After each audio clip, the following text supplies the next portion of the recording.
The small seaside town of Grayhaven had not seen a new doctor in years. St. Mary's Hospital, though modest, was the heart of the community, a place where every nurse knew every patient by name.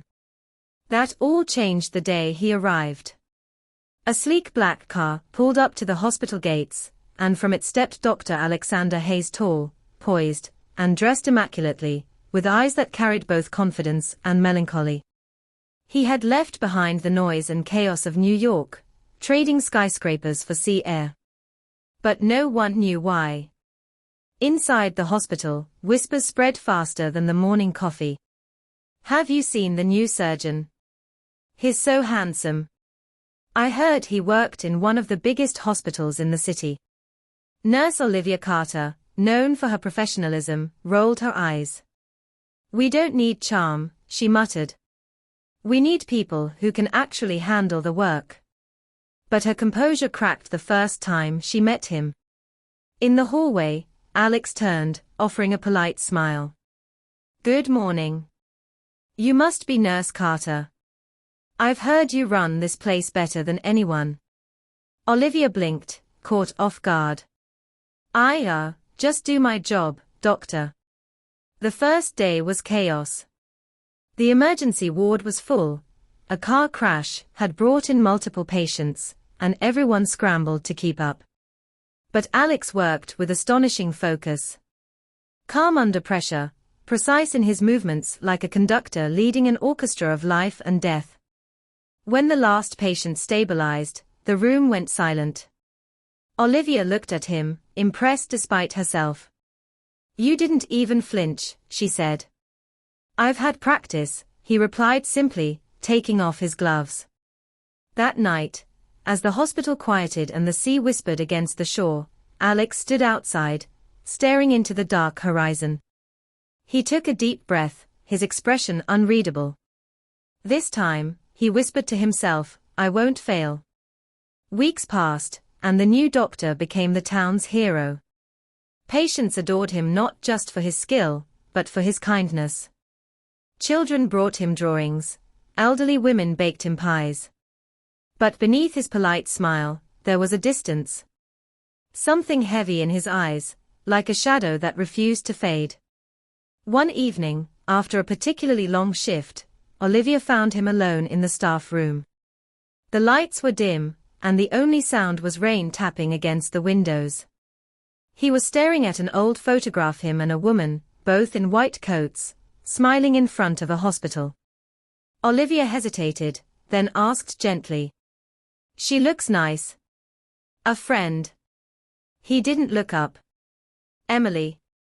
"She was more than that. We were engaged." Silence.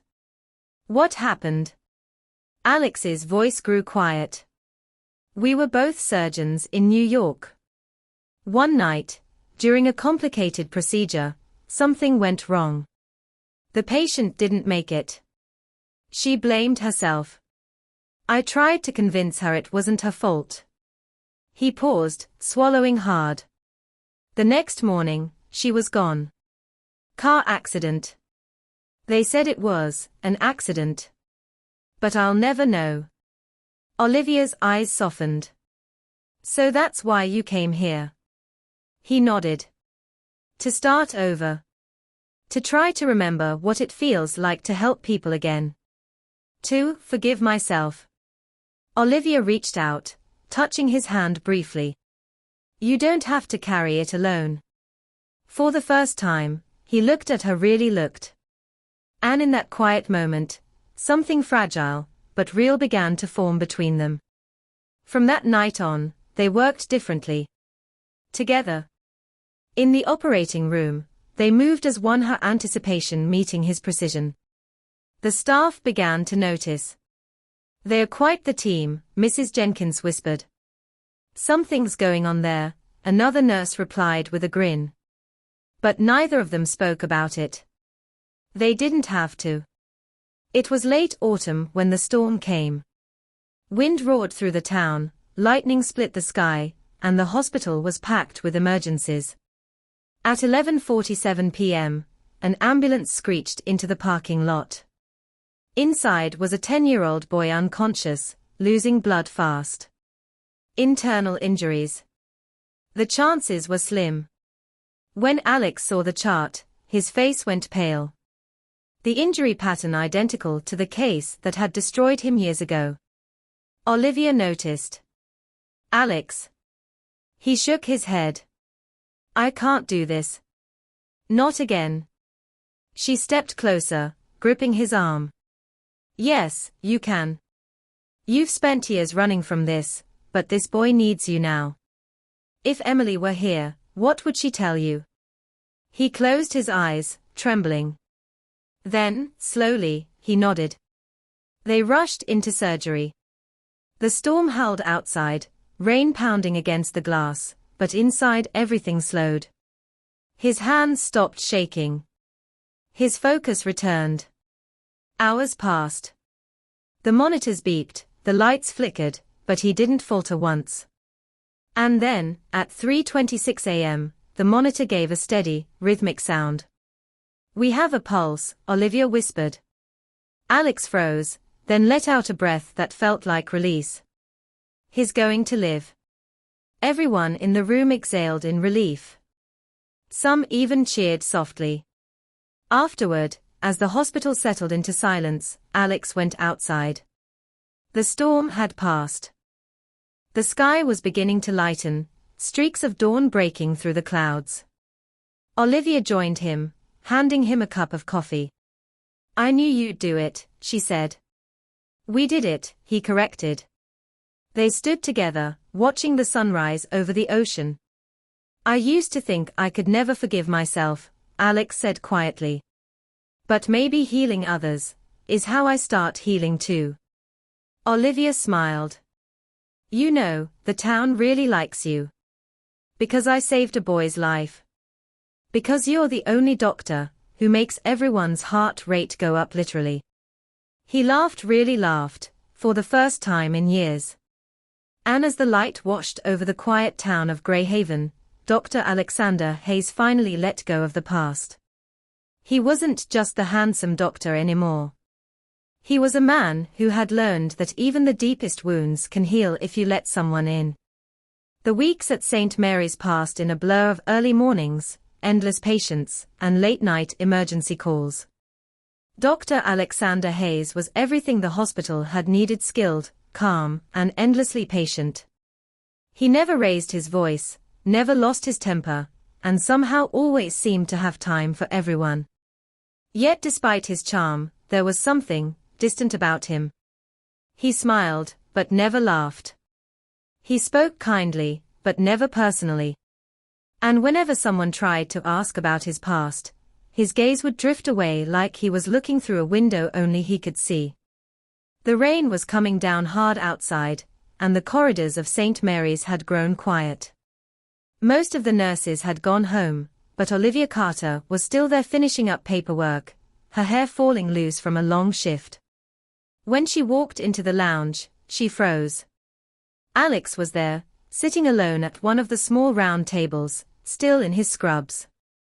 The room smelled faintly of coffee and antiseptic. In his hand, he held a small, worn photograph. Curiosity and concern drew her closer. Olivia, you're still here. It's past midnight. Alex, without looking up, couldn't sleep. Olivia, rough day.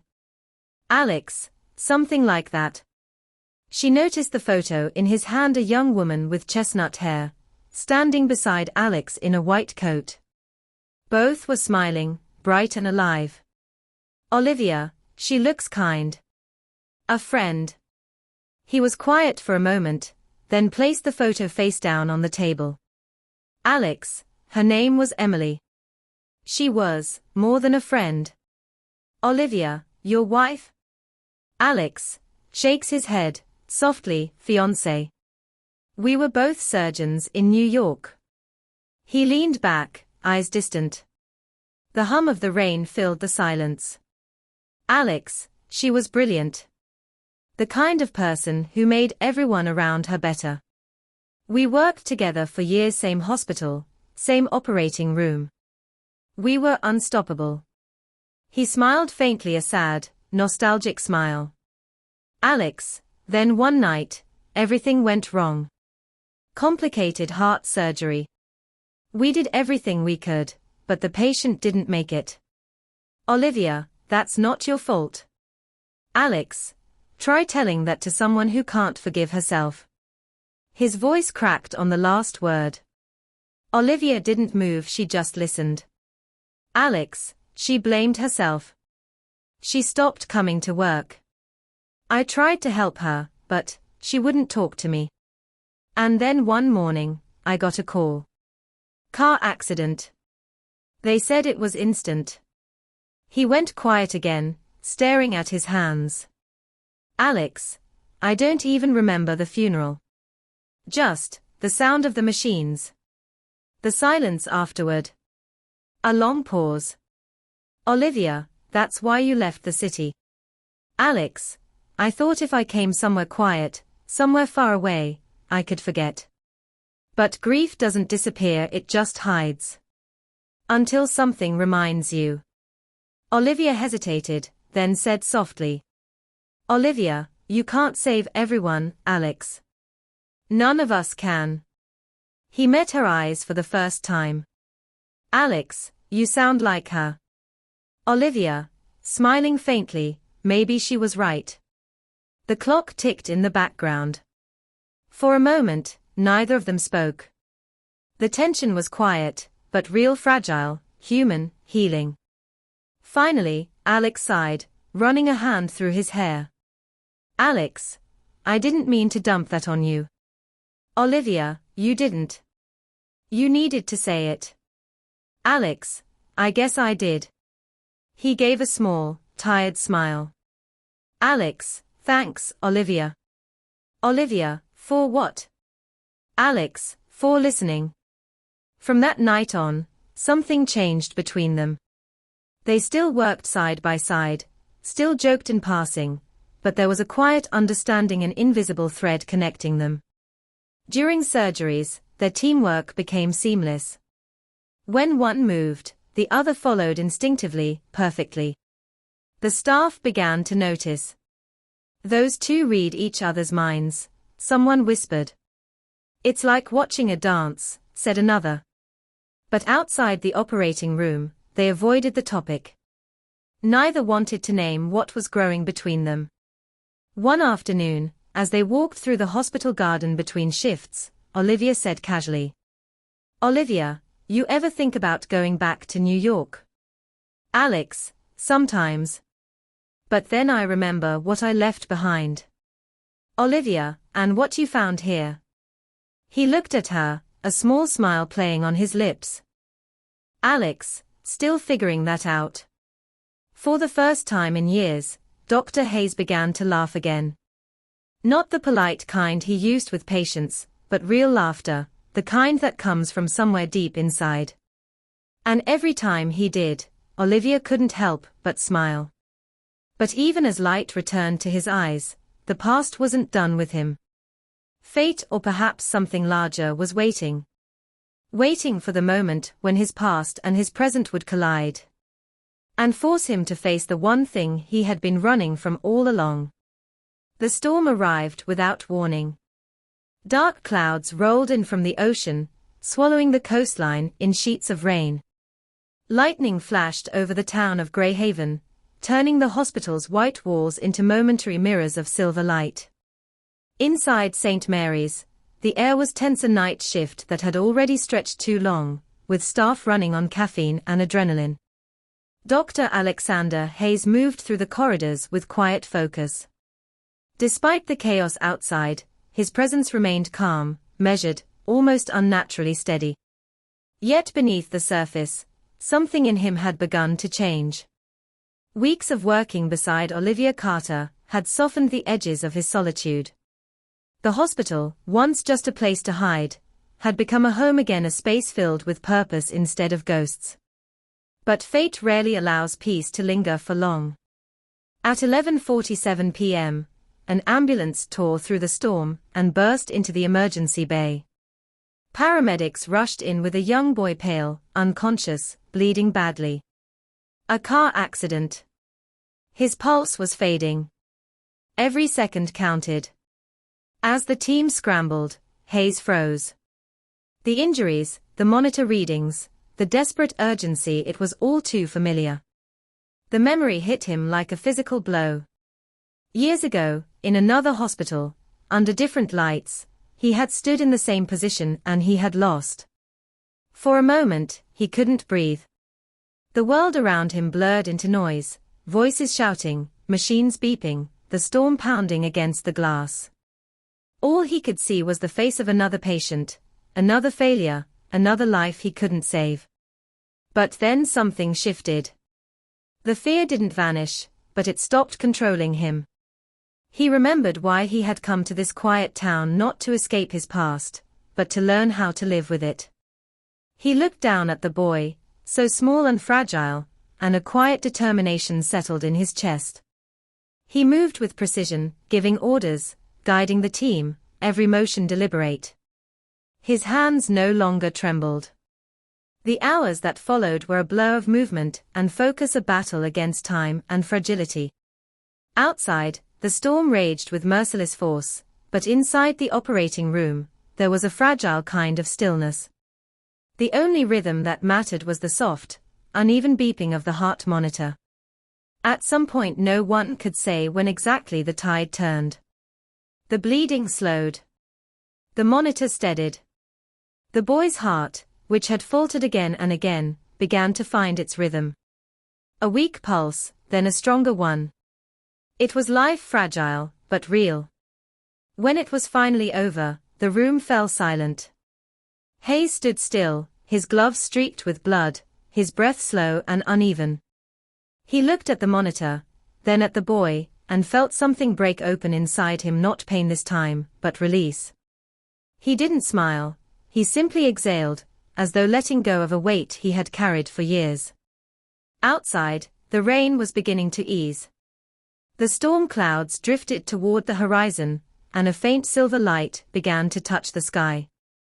Hayes walked out of the operating room, leaving behind the hum of machines and the echo of his own heartbeat. The corridor was empty. The hospital, usually so full of sound, seemed suspended in peace.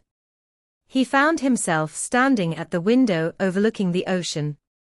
The water shimmered in the distance, restless but alive. For the first time in a long while, he saw beauty not in perfection, but in survival, in the quiet persistence of things that refused to break. When morning finally came, the hospital stirred awake. Nurses began their rounds, patients murmured softly in their rooms, and somewhere down the hall, a child's heartbeat echoed steady and strong. Dr. Alexander Hayes stepped outside into the cold dawn. The air smelled of salt and new beginnings. The storm had washed the world clean. He closed his eyes and let the wind move through his hair, carrying away the last pieces of the man he used to be, the one defined by guilt and loss. He had saved a life. But more than that, he had found his own again. From that day on, the people of Grayhaven no longer saw him only as the handsome doctor. They saw the quiet strength behind the smile, the kindness in his stillness, the warmth that came from someone who had walked through darkness and chosen light. And though he rarely spoke of his past again, those who worked beside him knew that something had changed forever, not just in him, but in everyone who had stood in that room, in that storm, and witnessed what it means to begin again.